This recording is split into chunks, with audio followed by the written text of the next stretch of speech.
So after you finish your construction costs, you'll see that at the bottom when you scroll down, this is the international version. There's a section here that says you can collapse this section. So what that means is that you can actually click on that to actually collapse that section.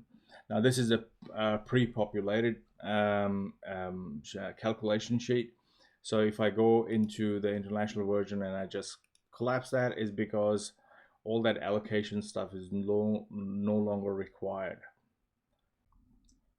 And if you're in the Australian version, you can actually do exactly the same thing. It says you can collapse this section now, and I'll collapse that because I don't really need it.